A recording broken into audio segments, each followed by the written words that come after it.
Assalamu alaikum wa rahmatullahi wa barakatuh. Welcome to this new episode of Unity the Way Forward.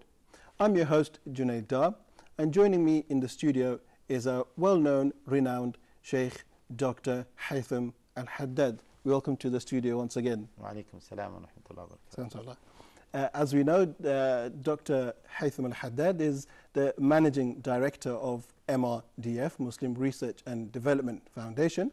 And you can see the website Islam21Z to see the various works and articles that are produced from this organization. In our previous episode, we talked about the Qur'an and the reasons why the Qur'an was revealed in Arabic. Furthermore, we looked at the role the Qur'an plays in uniting the Muslims. It was a very interesting point, Sheikh. If you could further elaborate. Yeah. Bismillahir Rahmanir Rahim. Alhamdulillahi Rabbil Alameen. والصلاة والسلام على أشرف الأنبياء والمرسلين نبينا محمد صلى الله عليه وعلى آله وصحبه وسلم تسليما كثيرا. We said that Allah Jalla wa Ala, it was His will to reveal Qur'an in Arabic, and that was mentioned in number of ayat. إنا أنزلناه قرآنا عربيا لعلكم تعقلون كتاب أحكمت آياته ثم فصلت من لدن حكيم خبير. And Allah Jalla wa Ala said as well, فإنما يسرناه بلسانك. We have revealed Qur'an easily in your tongue. A number of ayat. That Qur'an was revealed in Arabic. Clear. Now, we said that Allah Jalla wa Ala could have chosen to reveal Qur'an in different languages. Right. But Allah Jalla wa Ala revealed Qur'an in Arabic, and Allah Jalla wa Ala knows that there will be French Muslims, there will be American Muslims, Chinese Muslims, etc. And Allah Jalla wa Ala obliged all Muslims to learn Qur'an. And they are forced to change their tongue into an Arabic tongue, at least in certain practices or during certain times. So they have to learn Surah Al-Fatiha. Right. They have to learn some other parts of the Quran. They have to learn to say the dua of tashahhud in Arabic. They have to learn how to say Allahu Akbar in Arabic, Sami Allahu liman hamida in Arabic. And this is a miracle. Allah Jalla wa Ala is uniting all Muslims all over the world, irrespective of their cultures, irrespective of their languages, uniting them through Qur'an, behind the banner of the Arabic Qur'an. Let us be even more specific. So this means that although there are different cultures, but there is a common culture between all Muslims, which is what? The Islamic culture. Right. In fact, you can say the Arabic Islamic culture. Subhanallah. The Arabic culture, does it mean wearing these types of clothes? No, I'm not talking about this. I'm talking about something more important in the culture, which is what? The language. Right. As we just said. And subhanallah, although some people are negating this idea now, but it is practiced everywhere. When you go to China, for example, you know Muslims by saying Assalamu alaikum. Yes. And in fact, if there are non-Muslims who are using this language, you know that they have been mixing with Muslims. Right. So see the miracle, although it is a language, but it gives sense of what? Of unity and brotherhood. Once you know that this person is sharing with you this kind of communication, it has a psychological impact, and it has social impact, even political impact. That's why I think that there are some non-Muslim countries who are trying to disattach their Muslims from the rest of the Ummah, the body of the Ummah. Why? Because they know that if they disattach them from the body of the Ummah, then they can easily manipulate them and they can easily change them. That's why we say, although Muslims are living as minorities, they still remain as part of the Ummah, and it has mutual responsibilities and obligations. The body of the Ummah has certain obligation towards them. They have certain obligations and duties towards the rest of the Ummah. I am living in Britain, or maybe somebody might say, well, because of my background as an Arab person. But imagine a white, indigenous Muslim, British Muslim. He has obligations towards Palestinians in Palestine. Right. Okay. Al-Muslimu akhul Muslim. Innama al-mu'minuna ikhwa. Believers are nothing but brothers. Finish. Full stop. Same thing, Muslims in Saudi Arabia have certain duties and obligations towards who? Towards Muslims in China. They cannot just leave Muslims in China suffering oppression of their government and do nothing. No, that is against Islamic concepts. This is the first part of unity within Muslim minorities that we have mentioned. Okay, so Sheikh, would it be fair to say that one possible method on how to bridge the gap and to unite ourselves and possibly to defend ourselves from disunity is the strengthening of the language? This is an interesting point, Brother Junaid. Very interesting point. And here, let me take this chance to encourage Arab countries to host more non-Arab speakers, Muslim non-Arab speakers, to learn Arabic. It is a duty upon Muslim countries to teach Muslims who do not speak Arabic, Arabic. So why don't we have this? It is really something amazing, very, very strange, shocking, in fact. How many Arab countries do we have? Imagine if each Arab country hosted a number of Muslims from different countries, large number of Muslims, not just a few hundreds who are going to study in their universities. Right. No, large number. And irrespective of whether they are going to be du'at or not, da'is or not. No, they should teach them Qur'an. They should teach them the basics of Arabic language. If they fail to do this, they should send some teachers. Let Arab countries, Muslim Arab countries, send teachers to teach Arabic and Qur'an to China, to Philippines, to America, etc. It is true that some Muslim countries are doing this, but we want more. It is not enough. And they should not feel that they are doing them a favor. No, it is an obligation. SubhanAllah. It is an obligation. And imagine if we start doing this, don't you think that the whole Ummah will be coming together? Our hearts will be joined, coming together? Of course, this is without a shadow of a doubt, is something very, very important.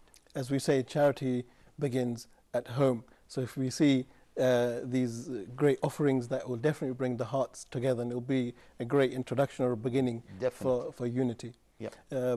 Okay, Sheikh, moving on, how can Muslim minorities then be unified? I mean, we see many problems in the West, maybe in the East as well, with issues of the most controversial of that is Eid prayer, or maybe even the times of the salawat.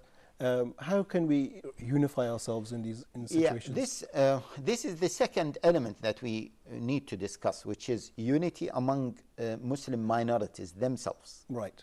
For example, Muslims in Britain, do they have to be united among themselves?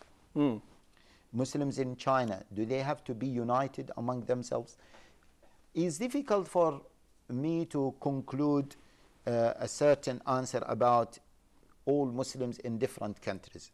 But generally speaking, unity is far better than disunity. Some Muslim countries, or Muslims in non-Muslim countries, they said that they prefer to be seen as disunited, but not disputing, as disunited, rather than being united. It is up to the intellectuals and the scholars in every single non-Muslim country where they have Muslim minorities to decide. But generally speaking, if they are united, I think they will be progressing better, and they will be achieving things that they wouldn't be able to achieve if they were disunited. You mentioned the example of Eid and other things. First of all, what do we mean by uniting them? Okay. In some non-Muslim countries ask Muslims to have representatives.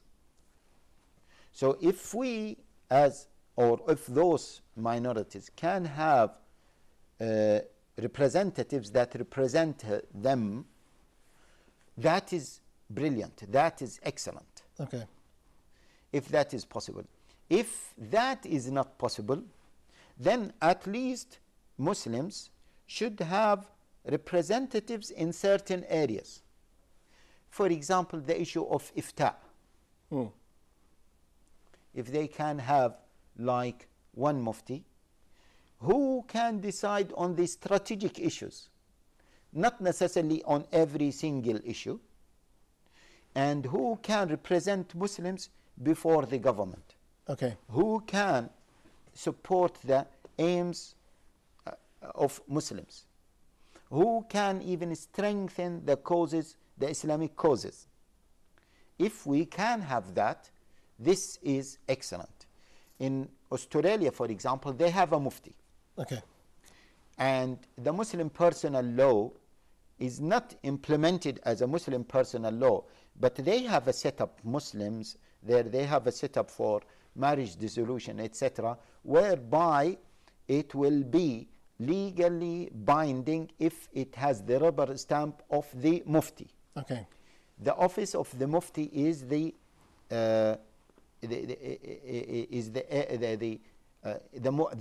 office of the mufti is in charge of deciding the Eid of Muslims and the, as they say, the religious holidays of Muslims.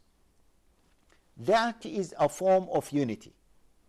It might not be a full unity, but it is at least a form of unity. Okay. If that can be achieved in some other Muslim, in some other non-Muslim countries, that will be excellent. And of course, each country has its own particulars. In Britain, for example, there is a body that represents most Muslims. So if we can't have just one single person, one single mufti, at least a body to represent Muslims in strategic issues. We have, as Muslims, although we have many sects, but we have some common things. Sheikh, just to stop you on that point on the most controversial topic of sects, we're going to take a short break. Stay tuned and we'll join you in just a couple of moments. We'll be friends, it's time we all unite. It's time to leave the shade and walk towards the light. Many errors have been made throughout our moving lives. It's time to seek for. We'll be friends, it's time we all unite. It's time to leave the shade and walk towards the light. Many errors have been made throughout our moving lives. Assalamu alaikum wa rahmatullahi wa barakatuh. Welcome back. The Sheikh was just talking about the role of Muslim minorities and unification. But then we moved on to the different sects or the differences that are present within our ummah. Sheikh, if I could ask you to continue from there, please. Yeah, Bismillah ar-Rahman ar-Rahim. We said Muslims as living as minorities, they should unite themselves as much as possible. On strategic matters, if they can have representatives, either individuals or bodies, to represent them, irrespective of the differences that they have, irrespective of the sects they have. And we will see maybe in some future episodes that although we have sects within Islam, we have some common things. Even if we don't have some common things, some Muslims living as minorities they should consider certain rules that might not be applied in Muslim countries. For example, Muslims living as minorities, they might overlook some of their differences, some of their aqidah differences when they talk to the outer society, when they talk to the non-Muslims, in order to be seen as united and in order to further their causes. Let me give you the example of Eid. Okay. In any non-Muslim countries, we have different school of thoughts. Muslims have different school of thoughts. They might have some sects, real sects. We say to them, at least let us unite on Eid. And even I proposed that if we can't unite on one day, let us unite on 2 days. Okay. You know the issue of moon sighting, and whether we should go for calculation or we should go for moon sighting, naked moon sighting, or whether we should go for the sighting of Mecca. Okay. Difference of opinions. I said, if you can unite and give up some of these differences in order to be united and to have 1 or 2 days as official holidays, that is excellent. In fact, you know, Sharia in this particular issue said as-sawmu yawma tasumun. So it gave preference to the day that all Muslims agree on, or most of the Muslims agree on, over sighting, over moon sighting. Right. And this is a point that many Muslims are unaware of, that the first criteria is the day most Muslims agree on. It is not the individual moon sighting. So if Muslims, most of them agree on one day, and an individual sighted the moon in a different day, he should go for what Muslims agreed on. Even if he wanted to go for his own individual moon sighting, that may work in certain cases, but not in all cases. And even if he wants to go for that, he should go for that on an individual capacity, secretly, not to disclose this to go against what? Against the unity of the Ummah once they unite on something.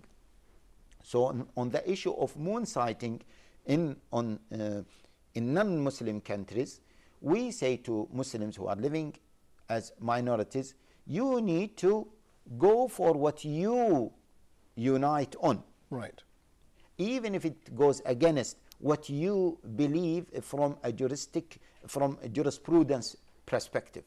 If you believe in moon sighting, or if you believe in calculation, but the rest of the Muslims in your country decided on something, then go for that. And that is a form of unity, although we have different opinions. Sheikh, what do we do in a situation where I think the UK would probably fall into this category, where it's a split, where we are unable to say that the majority is here and the minority is there? There's a split between the two decisions. Yeah, this is one of the reasons why we are calling for unity, because this split causes real split between Muslims.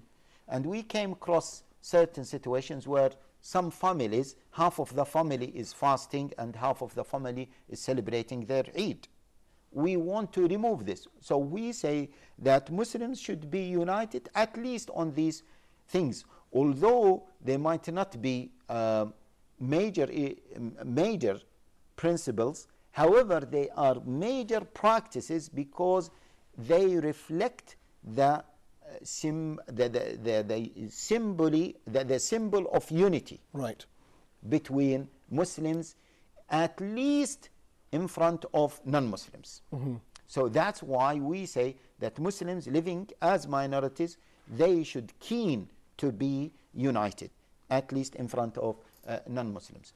So this is just an example of unity between Muslims living as minorities. Take other examples on political levels. Right. In some countries, the government is asking Muslims their views about certain things.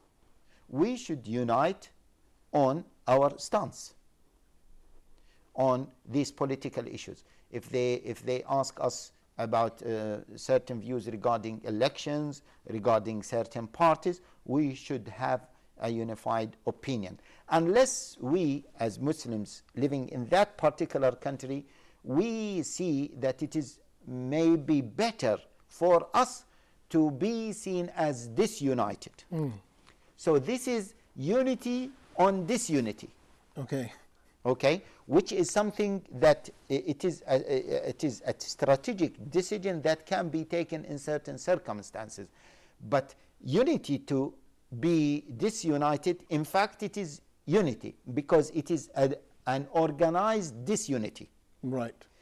And an organized disunity is far better than unorganized disunity, because unorganized disunity leads to fighting and other consequences, but organized disunity is far better. In fact, it is unity. Right.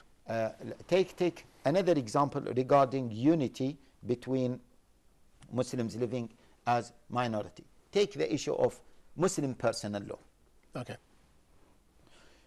When we discussed this issue, I remember that I was giving a lecture about Sharia and Muslim personal law in Britain, because it's part of my PhD anyway. So that lecture was delivered in SAWAS, School of Oriental and African Studies. And a Chinese student asked me about different sects. She said it is impossible to have a unified Muslim personal law in any of non-Muslim countries because Muslims do not have a single authority. Right. Muslims in these countries, they don't have a single authority.